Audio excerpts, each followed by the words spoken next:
What up, Cavs Nation? I'm your host, Ethan Sands, and I'm back with another episode of the Wine and Gold Talk podcast. And joining me today, Chris Fedor, cleveland.com Cavs beat reporter, and Jimmy Watkins, cleveland.com columnist. And we're here to talk about the Cavs standing after they locked up a top 4 seed in the Eastern Conference by dismantling the Memphis Grizzlies on Monday night. After the second night of a back-to-back, the Cavs did not have James Harden and Donovan Mitchell. They were not in attendance in Memphis, but it is important to note that the Cavs still were able to pull out the victory without them. Jarrett Allen, Evan Mobley, the young guys came through for this Cleveland Cavaliers team, taking home a 16-point victory in a matchup where the Memphis Grizzlies, who were not renowned as a three-point shooting team, matched the NBA game record for three-pointers made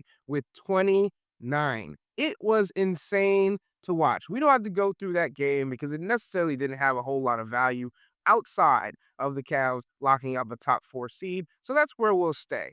Chris, Jimmy, this means that the Cavs will have home court advantage, whether they're the 3rd seed or whether they're the 4th seed. Those are the 2 spots that the Cavs can be in ahead of matchups on Tuesday evening. So, what does this mean for the Cleveland Cavaliers? What does it mean for them being at home and being able to have a record throughout the regular season where they were 25-14 at home and 25-15 on the road? Not too much of a difference there. But what is your mindset going into a first-round playoff series and the importance of this seeding? Certainly didn't matter much last year, did it? Look, I think anytime you go into a playoff run and you have championship aspirations and you have big expectations and huge stakes, because there are tons at stake when it comes to this organization moving forward, everything's going to be determined based on how far they go in the playoffs. You want every factor on your side that you can possibly get. And that's part of the reason why we've been talking about the quote-unquote manipulation of the standings. It's not about ducking a team necessarily. It's not about running from a team. But you want the easiest path possible so that you can reach your goals so that you don't have to go into DEF CON. And I think having home court advantage for the Cavs against, let's say, a relatively inexperienced playoff opponent like the Atlanta Hawks, maybe the Toronto Raptors, the Charlotte Hornets, whoever it may be, that could certainly be advantageous for the Cavs. The other thing is we've seen Rocket Arena. We've seen the towels waving, the environment, the atmosphere. That can be difficult for certain kinds of teams. Now, it didn't matter for Indiana, but they were also battle-tested. And the previous year, they had gone to the conference finals. They had gone into Madison Square Garden, and it wasn't going to surprise them. But it could be a factor. And like I said, when you're the Cavs and you're still trying to figure things out about yourself and you're still trying to get your rhythm and you have these injury things that are kind of looming toward the end of the regular season, those are things potentially working against you. Home court advantage is something that can work in your favor. So I do think it was something that the Cavs wanted. They weren't like expressing how much they wanted it necessarily, but they have been saying, guys, for the last month and a half, basically, we want one of the top 4 seeds in the Eastern Conference. We're going for one of the top 4 seeds in the Eastern Conference. And obviously, home court advantage plays part in that. Yeah, I think, frankly, we were talking about this when they first traded for Harden. I think they probably would have liked to climb a little higher. Schedule was set up as such. Like, they had an opportunity to go as high as 2 or 3. Now, I don't think anyone anticipated that the Tatum reacclimation would go as smooth as it would. And I think the Cavs lost some gimmies that they didn't plan on losing. Them saying they're fine with this is like, what else are you going to say, right? Like, the point of home court advantage is not about game 1 to me. It's about having game 7 at home in a potential series against any of these teams.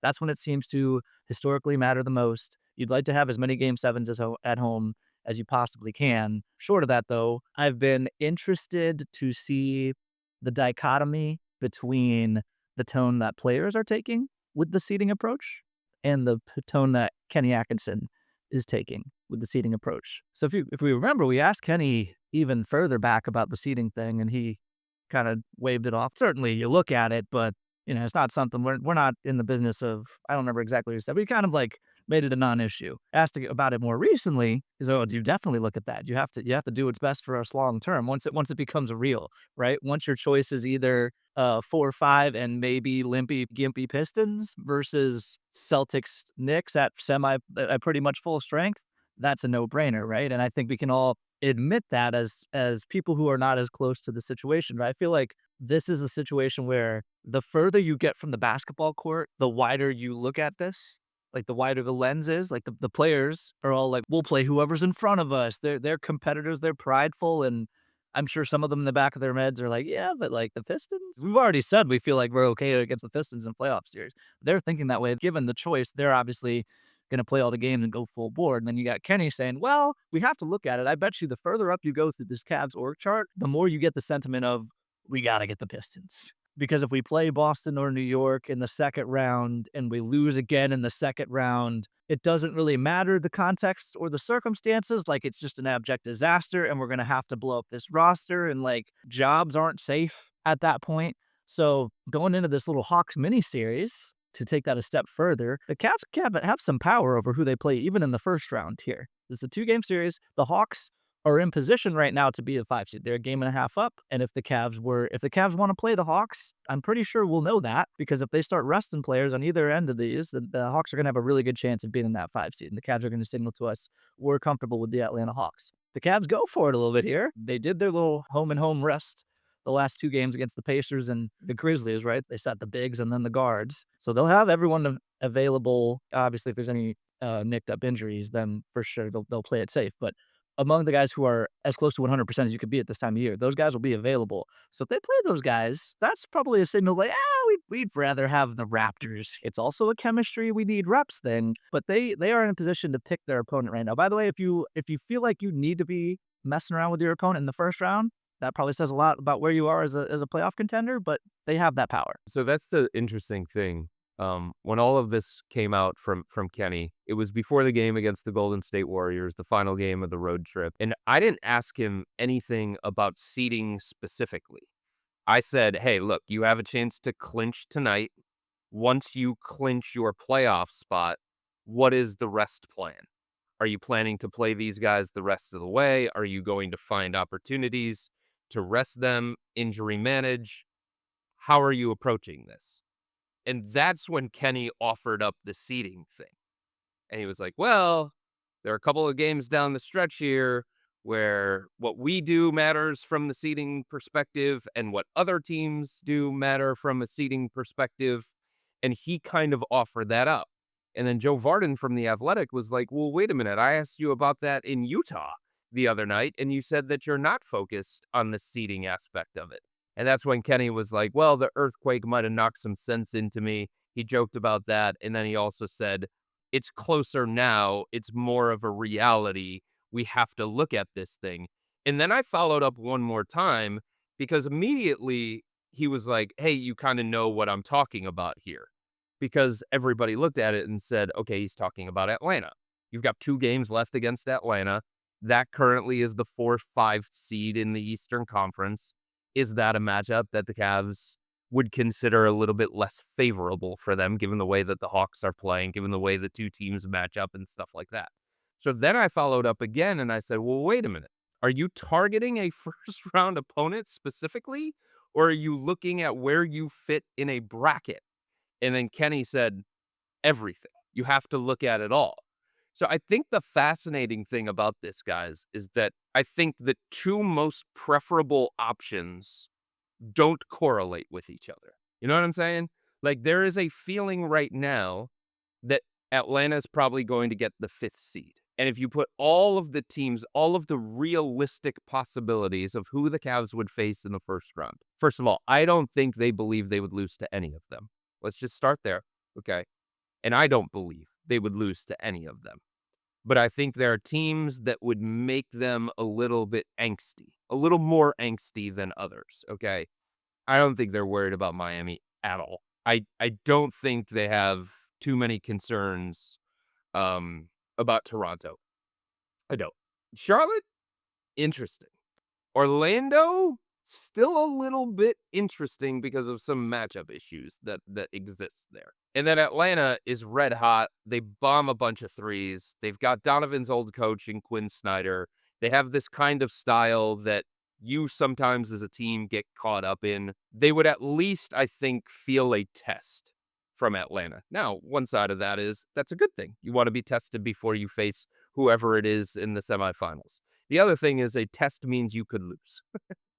Theoretically, you could lose. One bad break, a couple of injuries at the wrong time, and all of a sudden, something that's a 65-35 series is like 55-45, 52-48, however you want to look at it. But there's like this belief that Atlanta's probably going to be the 5 seed that isn't set at this point in time. And like Jimmy said, the Cavs have a little bit of power over that.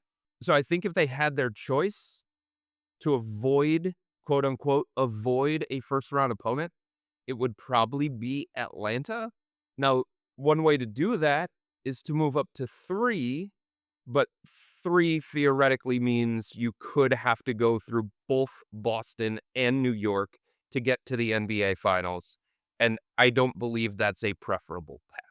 So I think if you're ranking things of what the Cavs are hoping for, I think it's avoid Boston and potentially avoid Atlanta. But I don't know that those two things correlate with one another. So I think the most preferable thing is get on the opposite side of the bracket as the Boston Celtics, so that you don't have to go through the 2 biggest threats to the Cavs are Boston and New York. Having to go through both of them is probably the most difficult journey that the Cavs could get in the playoffs. No offense to Detroit. We've talked about this a number of times.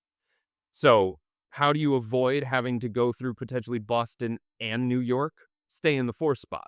And if that happens to mean Atlanta instead of Toronto, if that means Atlanta instead of Miami, if that means Atlanta instead of Orlando, then so be it. But I think the most preferable option is stay in 4 if they can do that. And I think it'll be fascinating to see how the Cavs play this thing out. And the other fascinating thing about this, guys, is that many of these 6 teams in the 5 through 10 cluster, they play each other down the stretch. Not all of them, of course, but many of them do play each other down the stretch. It's like the NBA knew how this was going to play out, and these just so happen to be the final games on the schedule. Atlanta's got Miami still.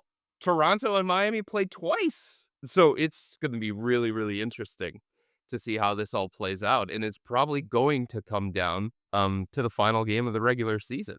Guys, I wanted to circle back just to the home court advantage thing really quickly because, Chris, you mentioned just the arena and you see the fans and all these things. I think it's been notable that not just Donovan Mitchell, Evan Mobley, Jarrett Allen, guys who have been here are commending the fan base, but James Harden, Dennis Schroeder, Keon Ellis have all already been like, this is a hard place to play on the road. It's a place we love to play when we're at home. If you're a player on the Cleveland Cavaliers, you love coming back to Rocket Arena because you feel the energy. And I feel like we all can admit if the Cavs weren't playing at home in the 7-game series against the Orlando Magic just a couple of years ago, I don't think the Cavs win that game because they don't have the energy from the rest of the arena. I don't think that they are able to muster that kind of comeback on the road in Orlando when the Orlando Magic fans are going nuts. So I think even though last year you got to see that the home court advantage throughout the entire playoffs didn't necessarily give them the boost that they might have wanted, still, home court advantage does have its good aspects, especially when it comes to this Cavs team. Before that, I think there's something fascinating too. I feel like my word of the day is fascinating. It's like I have a calendar in front of me, and that's what I pulled for the word of the day. But I do think that there's so many stakes involved with the Cavs this season that there are a segment of fans that just have not enjoyed this regular season. There are a segment of fans that they understand that this is a team that has flamed out multiple times in the playoffs, and they're looking for evidence to believe, and what they feel like they've gotten is more evidence to doubt. So if the Cavs lose game, I'm not saying this is going to happen. I'm just painting a scenario here. If the Cavs have home court advantage and they lose game 1 against the Hawks because Jarrett Allen's knee is still bothering him, because they're still figuring things out when it comes to their starting lineup, because this matchup against Atlanta can be problematic. Can be. Emphasis on can be. Because Dean Wade's not recovered from his ankle injury, and you need his size and his athleticism and his physicality on the perimeter against this kind of opponent. If the Cavs lose game one of the series, or game one is close between the Cavs and the Hawks, what do we think the environment's going to be like at Rocket Arena? I think it's going to be angsty. It might even be angry, and it might turn from all these roars and the swinging of the towel to these groans. We've heard that how many times throughout the course of the regular season? Now, it's not that the Cavs haven't deserved it at various points in the regular season, but think about what happens when Evan Mobley goes to the free throw line every single time. What happens? Fans are like, oh my God, here we go again. So it's late in the game. It's the fourth quarter. You're at home. It's game one of the playoffs against Atlanta. And Evan Mobley gets fouled. And he's at the free throw line for clutch free throws. What's the environment there? So there is a little bit of a drawback here to being the team that is favored, to being the team that has home court advantage. Because, like I said, there are some doubts around this team. And there are some frustrations with this fan base about this team. And if this team starts to underperform in a playoff environment, the feeling is, here we go again. I don't know how to count boos, like unofficial boo counter, but I was thinking about this at a recent home game where they were again getting booed off the court during a timeout because they had a terrible defensive stretch or something like that. If the Cavs end up being like certified contenders, make a deep playoff run, and I'm still open to that possibility. They're very talented. They have a lot of guys, particularly James and Donovan, who are probably bored of the regular season at this point, and at least mindset wise, take it up another level in their own minds in the playoffs. Has there ever been a serious contender that has been booed at home as often as this Cavs team? I don't know the answer. It's certainly it's been a strange thing to witness, and I've been thinking about that. To your point, Chris, like there will be moments where the arena will go silent, and it's not because they're in anticipation of what's going to happen. It's because they're nervous. They're worried about what the potential outcome is going to be in any given scenario. And I think it's interesting, especially with how poorly they've defended the 3-point line, how poorly they've just defended the perimeter in general, how the Cavs are going, or Cavs fan base is going to hold up when it comes to just watching them defensively throughout a 7-game series. And oh, well, they were supposed to increase their defensive focus. They were supposed to increase their defensive intensity. They're supposed to do all these things. It's the playoffs, right? At this point, why are we seeing the same thing? I don't know what is different. The other portion of this, Chris, I know you don't like necessarily going to Atlanta. I also consider Atlanta to being one of the most annoying arenas to play in, because they have like this high school cheering section that is going the entire game, and particularly it's right next to the media row seating. So if the Cavs fans or Cavs in general can hear that, that's annoying, that's distracting, and also the Atlanta arena itself is already extremely exuberant and loves to have energy and loves to do anything it can to take the opposing team out of the game. So I do think Atlanta is not an issue, but is definitely the team with the circle around it for who the Cavs might not want to face for multiple different reasons. And we've already kind of talked about that, but we're going to go in depth on a couple of other teams as well here today. So I wanted to give a breakdown of where the Eastern Conference is standings wise, what the possibilities are for the NBA playoffs ahead of Tuesday night's games. Obviously, we understand the Detroit Pistons have locked up the number 1 seed in the Eastern Conference.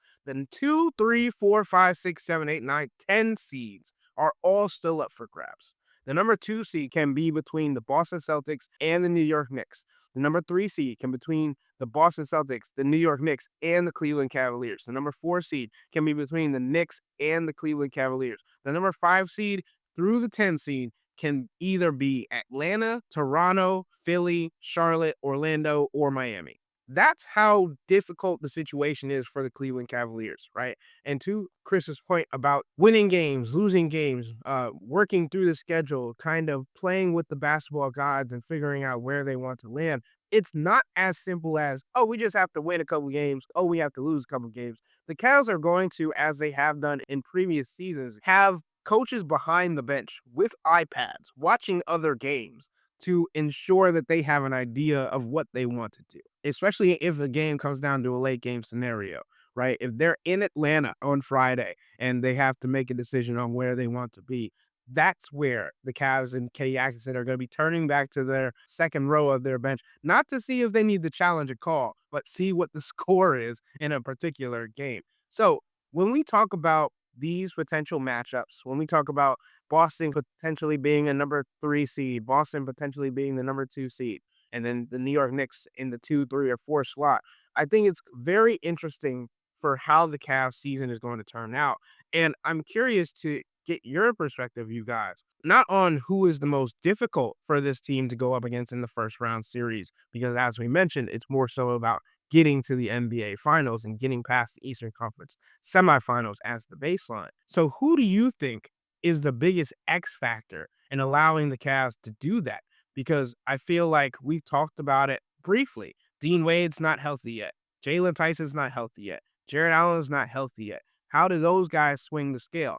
Evan Mobley, are you going to be able to step up? I feel like there's a lot of easy or good answers for who is going to be an X factor. But for you guys who have been around this team all season, I'm curious, who do you think is going to be the most important player for the Cavs going into this playoff run? And I understand it can change based on matchup, but I feel like there are players whose impact is going to be important no matter who the Cavs play. It's Evan. It's always Evan. Did you guys watch the Fast and Furious series? There was one of them, I think it might have been the first one, where Brian's trying to convince his boss that it's anybody else but Toretto. Somebody else is responsible for all of this mayhem. And his boss goes to him and he says, "It's Toretto, Brian. It's always Toretto." I feel the same thing when it comes to Evan Mobley. We have been talking about Evan taking the next step. It hasn't happened this year. The Cavs essentially admitted it at the trade deadline when they decided that they needed a better, more refined, more seasoned co-star to go alongside Donovan Mitchell. When the Cavs decided that they are no longer on the timeline of Evan Mobley and their timeline was more geared towards Donovan Mitchell and his readiness and his contract situation. So the Cavs have been waiting for Evan to take the next step. And if they didn't trade for James Harden, I think there was a feeling around the organization of we are on the treadmill to nowhere. And Kenny Atkinson even said it the other night multiple times. This organization recognized that we needed something else that the roster was not going to provide organic. So that all points to Evan. Yes, it pointed to Darius, of course, but it also points to Evan. Evan's the Supermax guy. Evan's the reigning defensive player of the year. Evan was the guy who was a first-time All-Star last year. Evan's the guy who was second-team All-NBA last year. So much of what the Cavs were supposed to be this year was Evan-centric. And it didn't happen, but it still can. Now, it would be a different role, a lesser role, probably fewer touches and stuff like that. But Evan is a third option. Evan is somebody who exploits mismatches. And if you look at potentially at the Atlanta Hawks, he should win his matchup against Onyeka Okongwu. That should be a favorable matchup for the Cavs going into the series. So, yeah, I think it's Evan. I think he benefits greatly from having James Harden and Donovan Mitchell occupying attention, occupying the defense's focus. But Evan needs to be more assertive. He needs to be more dynamic. He needs to be more forceful. He just needs to be a different version of the guy that he has been for a majority of this regular season, and certainly a different guy than what he has been in playoff pasts.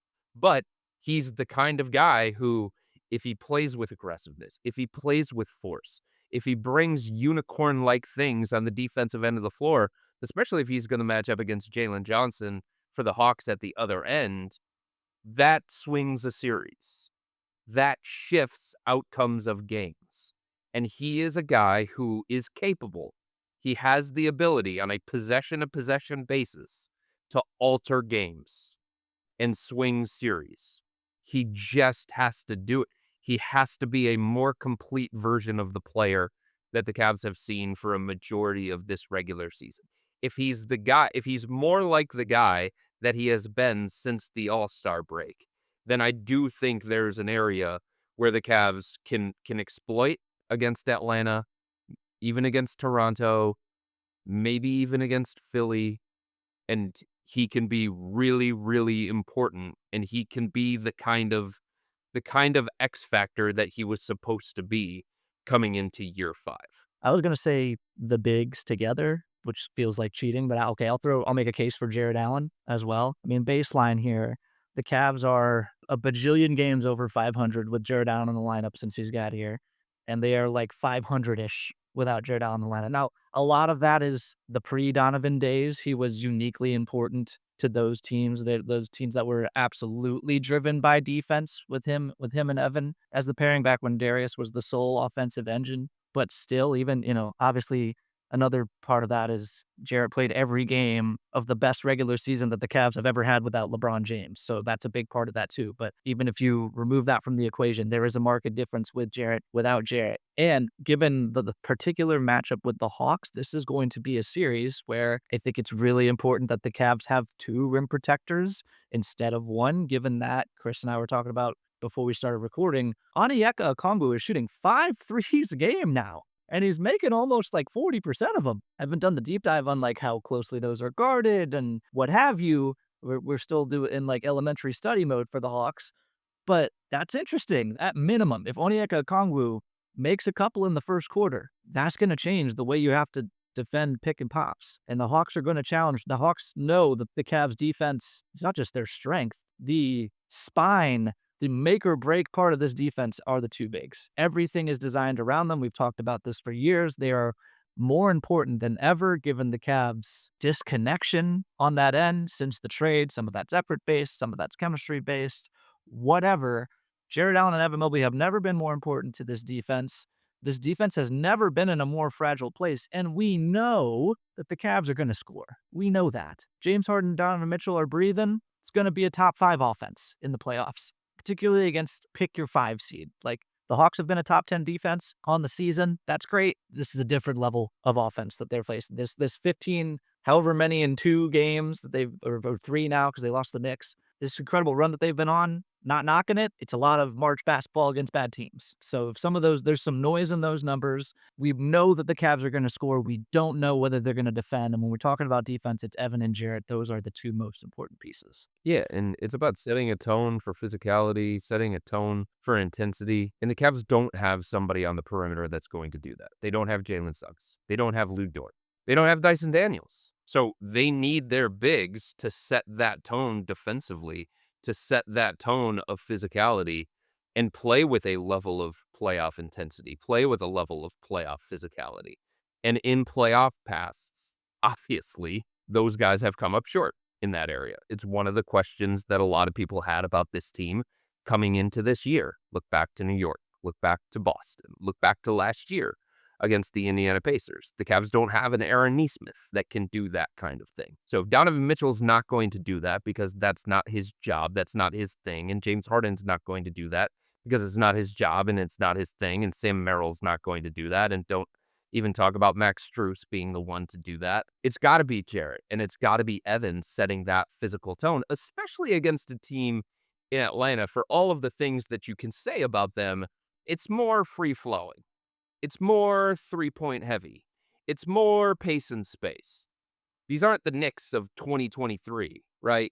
These aren't the pesky, annoying, rugged Indiana Pacers from last year. These aren't the Oklahoma City Thunder or the San Antonio Spurs.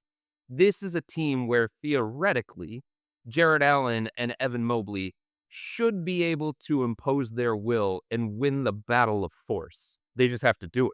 And guys, I know we mentioned Onyeka Okongwu, and rightfully so, right? But also on the perimeter, Nickeil Alexander-Walker is having a most improved player kind of season. 241 threes in a season is the Atlanta Hawks season record in his first year in Atlanta, passing up Bogdan Bogdanovic and Trae Young, of course. So I think it's important to recognize that you guys are absolutely right when it comes to the defensive end of the floor. Now let me switch it on its head. And since Jimmy cheated, I'm going to cheat a little bit myself. Put 3 players into one category. Dean Wade, Max Strus, Jalen Tyson. Whoever is going to be the starting small forward, as Kenny Atkinson has alluded to it, changing throughout the playoffs depending on matchup, all these things. It's not just who's starting. It's how does the players coming off the bench react? How do they fill into their role? How does Dean Wade and Jalen Tyson return? Are they going to be available for the first round of the playoffs, for the first game of the playoffs, right? Is Jalen Tyson going to have the mindset of, I have to knock down these shots or I'm going to get taken out? Or are you going to be playing free in your second year with true NBA playoff minutes? Are you going to be able to get back on defense in transition, guard up against whoever it may be? It might be Nikhil, Dean Wade. Are you going to simply pass the ball every time you touch the ball? Or are you going to be aggressive and take shots when you are the best option on that end of the floor? Are you going to have the foot speed that makes you one of the best defenders on the perimeter for the Cavs after coming back from a right ankle injury? Max Strus, are you going to be a cone, in his words, not mine, a cone on the defensive end because the Cavs cannot have that? He needs to be able to defend at any kind of level against a team that has good perimeter shooting, has good movement offensively. And then on the flip side, are you going to be able to knock down shots? Are you going to make life easier on Donovan and James? We know the off-ball movement is going to be there, but when the ball finds you, are you going to make the right reads? Are you going to take the right shots? Are you going to find Jarrett Allen and Evan Mobley? And that goes back to your guys' point. Is Jarrett going to be healthy enough to have that verticality that makes him so dangerous? Are you going to be able to roll as hard as you wanted to? Evan Mobley, are you going to be stuck back and pick and pops where you're not as efficient? Are you going to be able to roll and get in motion and do what makes you a better offensive weapon, which is getting downhill and finding your way to the cup? I think those three guys, and Max Strus, Dean Wade, and Jalen Tyson, outside of the obvious ones, are going to be players to keep an eye on. Maybe not X factors, but players to keep an eye on because of how impactful they are going to be on both ends of the floor rather than Donovan and James Harden, who are kind of in this offensive bucket, and Jarrett Allen and Evan Mobley, who are prioritizing defense. But still, the Cavs need to keep them engaged offensively, especially Jarrett Allen, so that they then reward them by having a great defensive postseason. But again, I think maybe the biggest X factor, we've touched on this as well coming into today's podcast, is health.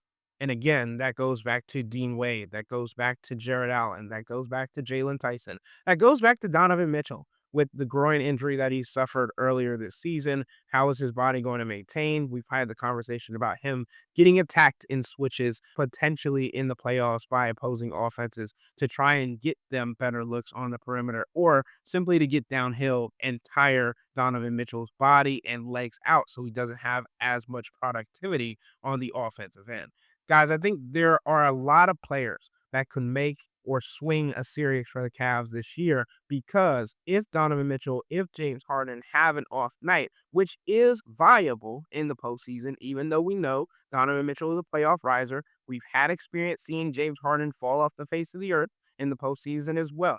So if those two guys have one off game, who is going to step up on the offensive end of the floor? And I think that's one of the biggest questions I have because we know that they can score, but one bad night can trickle down to other players if they let it. Yeah, for sure. And that's where Evan Mobley and Jarrett Allen come in. Jarrett Allen, before he was dealing with this knee issue, was one of the best players on this roster. He was one of the best players in the Eastern Conference. He was in the running for Eastern Conference Player of the Month in February. And a lot of people inside the organization thought Jarrett was going to win it, especially if the Cavs would have won that game against Detroit on the road. They thought it was between Cade and Jarrett, but that tells you the kind of level that Jarrett was playing at, and that tells you the kind of confidence that he was playing at offensively, especially. Even since he's come back, he hasn't looked as explosive. He hasn't looked as bouncy, but he has still shown signs of that touch around the rim, being an offensive fulcrum. He has still shown signs of being able to take advantage of mismatches in the post and get deep seals and finish with both hands, do a little bit of playmaking out of the short roll and stuff like that. So I do think that we've seen a more evolved Jarrett Allen on the offensive end of the floor, especially in the second half of the season. And that's where the understanding that James Harden has of the importance of his bigs. He's been through this so many different times. And he knows what a guy like Jarrett Allen can mean for this team's success. He knows what a guy like Evan Mobley can mean for this team's success. And it's about continuing to keep those guys involved and continuing to identify different areas where they can be most effective. So, yeah, I mean, I do think Jarrett Allen offensively, Evan Mobley offensively, they're going to have to carry more of a load, especially if it's a team like Atlanta. Now, if it's a team against like Philadelphia or something like that, then maybe you look more towards James Harden and you look more toward a guy like Donovan Mitchell because they're going to have more advantageous matchups. Against a team like Toronto, maybe it's more Donovan Mitchell, maybe it's more James Harden. So um, I don't think the Cavs can get into a situation where they're force feeding the bigs. I think it has to come in the flow of the offense. I think it has to come in the rhythm of the offense. And that's where the beauty of somebody like James Harden is that he doesn't have to score 30 a night to impact the game and impact outcomes. He can get Evan Mobley involved. He can get Jarrett Allen involved, and he understands the value of those kinds of guys. So I know we've talked about this so many different times on this podcast, but I don't have that many concerns about the Cavs and what they're going to be offensively and how they're going to perform offensively in these playoffs. And that's why I think, Ethan, you brought up the fifth starter. I think because of that feeling that I have, I think it's got to be Dean. I think you have to set a tone that, you know what, how we've played in the second half of this season, basically how we've played defensively all season long, just has not been good enough. It has not been up to our standard.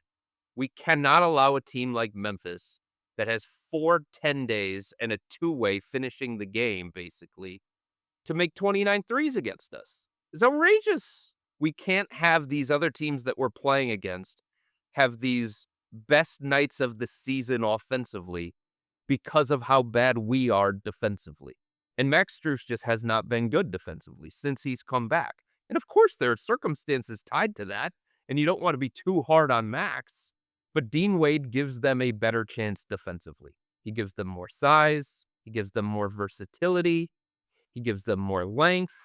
And here's the other thing. I think he gives them more rebounding. So I think that contributes as well. The last thing you want to do is keep giving up second chance opportunity after second chance opportunity after second chance opportunity, especially against a prolific offense like Atlanta that can bury you with a barrage of three-pointers. So if you're serious when you say our defense hasn't been good enough, we have to do things to fix it. Yeah, there are some things you can do schematically between the regular season ending and the playoffs starting.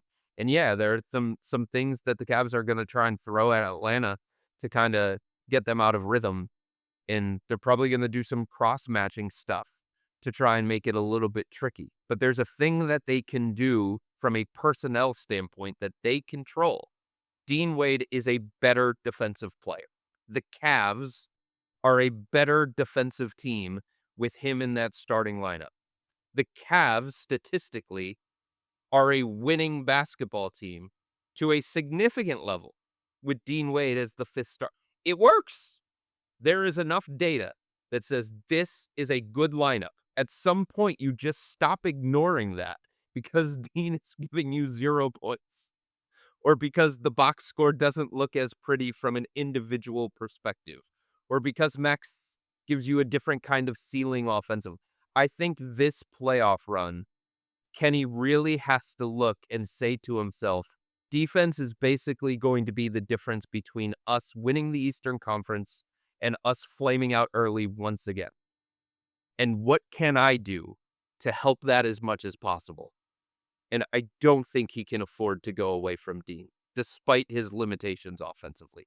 Because like I said, I think they have enough offensive firepower. I think they have enough offensive weaponry. And the other thing is just because you start a game a certain way, it doesn't mean that you're not going to sprinkle in Max Strus or Jalen Tyson or Sam Merrill at the three, or however you want to put those lineups, or Keon Ellis, however you want to put those lineups together.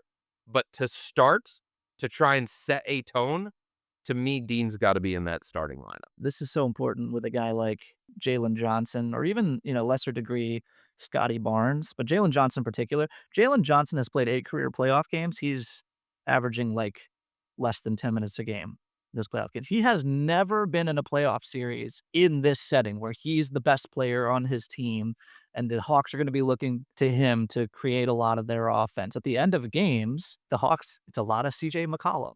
It's a lot of Nickeil Alexander-Walker. I feel like your first real playoff series does a lot to set the tone for how the rest of it's going to feel and the first few possessions of a playoff game, the first game of a series, all that stuff.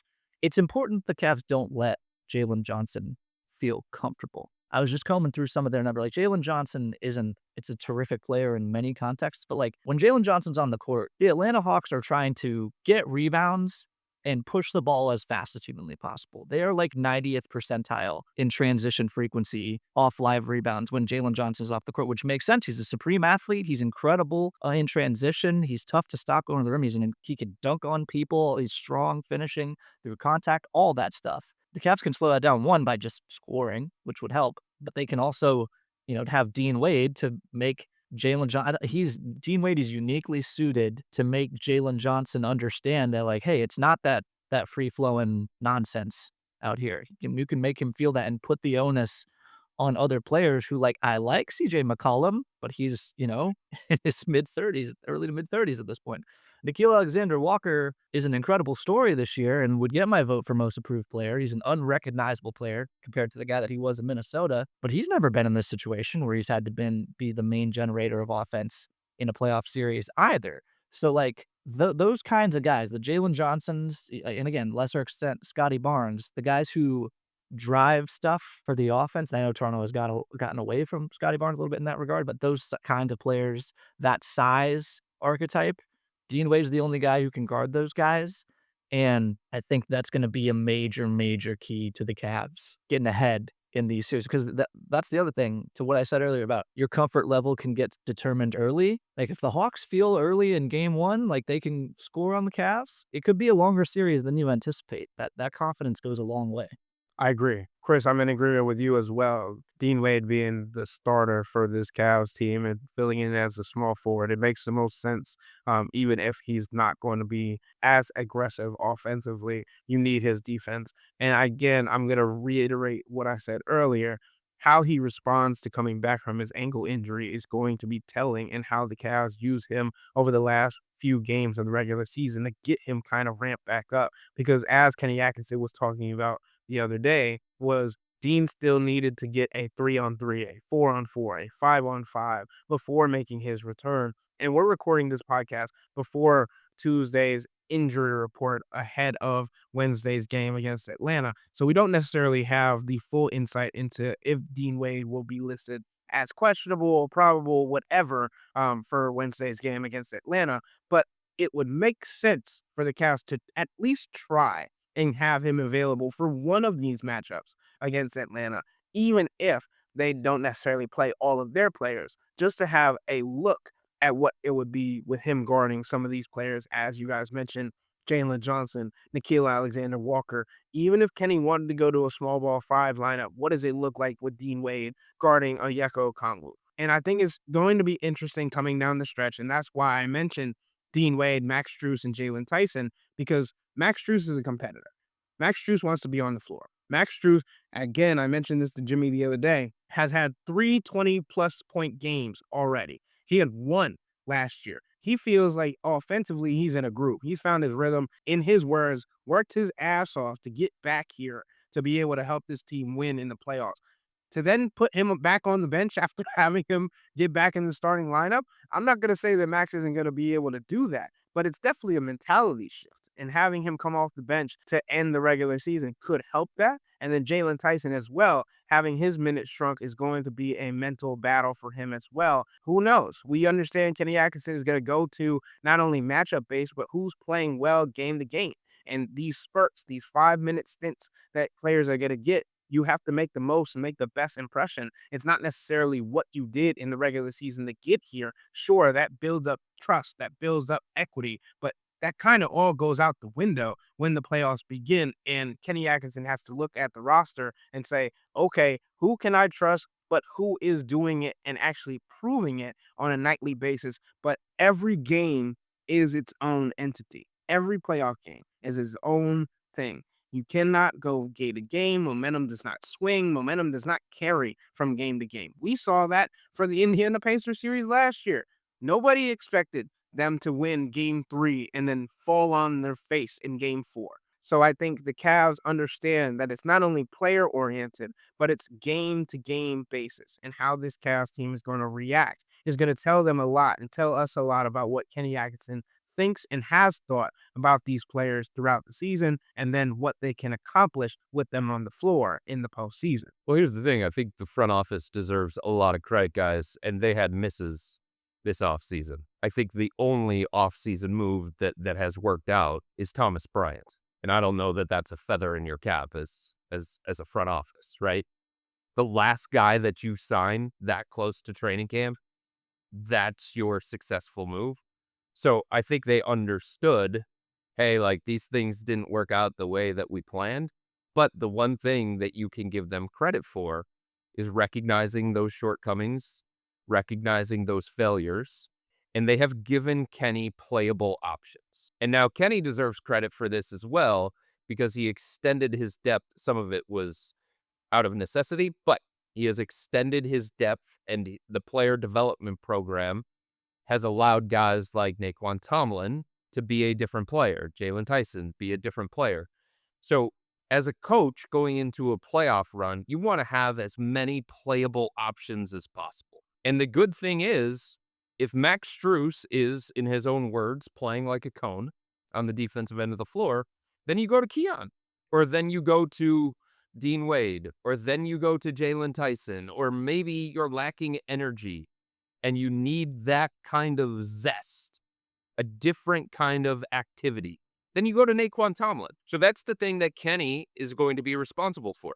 Reading the situation, what does it call for? What does the series call for? What does the game call for? What does the situation call for? And being quick enough to make those in-game decisions, not from game 2 to game 3, not from game 3 to game 4, but as it's unfolding. Okay, this is what the game calls for. These are the traits that I need. And the good thing about this is Keon Ellis is different than Dean Wade, and Dean Wade's different than Max Strus, and Naquan Tomlin's different, and Jalen Tyson's different. So the options are there for Kenny, and this is a very different situation than what it's been with the roster composition in the past, where it's like, oh my God, who do I go to? Like, do I really have to turn down to the bench and look at Jetty Osman? Like, oh my God, do I really have to turn down to the end of the bench and look at Ricky Rubio, who can't play against the New York Knicks? So this is a different kind of situation for Kenny. It's a great situation to be in, but it's going to require making these decisions quickly, and being right when he goes to them. But at the very least, he has these options. And it's not going to be the same guy every single night, or it's not going to be the same guy every single series. One series may be more Keon. One series may be more Dean. One series may be more Jalen Tyson. I think all these guys are going to get an opportunity at some point when you're talking about the cluster of wings. I think all these guys are going to get opportunities at some point. It's just not going to be as big of an opportunity as maybe they have grown accustomed to in the regular season. And there's going to have to be a level of understanding and a level of stay ready from all of these different guys. But I think, like I said, I think in the past, it's been a glaring weakness from a roster construction standpoint. I don't think it's as glaring as it's been in the past because of what the front office was able to do at the trade deadline and from a player development standpoint. I think optionality is great, but it's a step down from what the Cavs would like to have, which is a locked-in finality, trust, like something you can go to and it's going to work both ways. Like right now you have, okay, we need defense. Now we go Dean Wade and Keon Ellis. Okay, we need offense. We go Max Strus and we go Sam Howell. Like, and this is the DeAndre Hunter problem. DeAndre Hunter was supposed to be the both option, and that didn't work out, right? That's another list of, it was a midseason move last year, but like the last, 12 to 14 months of Cavs roster moves, whirl of moves that they made at this year's deadline was kind of like an, oops, we didn't see this going the way it did, so now we're going to try to correct it on the fly, and that's really hard to do. And they've done, given what the situation they were in, where DeAndre Hunter his arrow was pointing way down, and Darius Garland was injured, and they weren't sure what they were going to get from him or for him, frankly, the rest of the season. They did pretty well. but it's still like, I think at, the bottom tier is what Chris was talking about, where it's like, you know what's there and you don't trust it. Like you turn and you look at Chetty Osman, you're like, well, this isn't going to work, but I need to change something because we're getting killed out there. What they have now is like, I turn down to the bench and I'm not sure what's there, but it could work. And then what you really want is what the Oklahoma City Thunder have. Mark Dagnall's like, okay, pick a guy. Alex Caruso's not shooting it well. I'd look down the bench. There's Kason Wallace. I know what he does. This is a known quantity, something that's going to work, or vice versa. However, like the Thunder are just so disgustingly deep with elite defense and shooting and whatever. By the way, that's the mountaintop that everyone's aiming for. By the way, we're talking about, oh boy, this East path could be kind of different. Take it up 2 notches. That's where it's going to be in the NBA Finals, which to me is still the gold standard. I also had a stray thought as Chris was rattling off the offseason moves. I think it's so funny that like the Lonzo Ball acquisition in particular was so Pacers coded. Such a reaction to the Pacers series. Like Lonzo Ball is in theory like a benchy Tyrese Halliburton. He can turbocharge us and we can outrun teams and we can spray three. Our defense will be good enough and we'll get rebounds and we'll spray three. Our bench unit might not be as potent without Ty Jerome, but Lonzo can fill that in by running the system, and we're going to bury teams under a barrage of threes.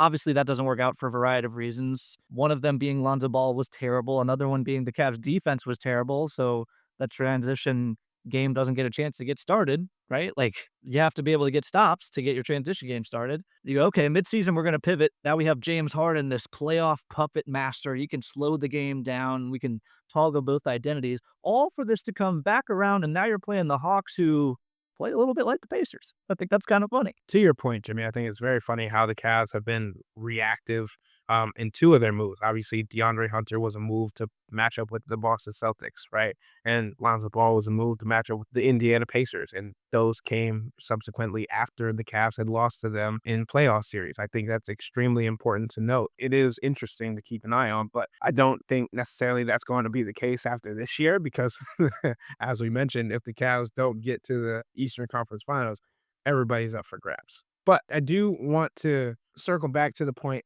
just making adjustments on the fly, right? And we talked about that being a necessary point of Kenny Atkinson's growth as a coach. To me, we've talked about, I think on this podcast more than any other, that these are people, not just athletes, not just NBA players, right? These are people.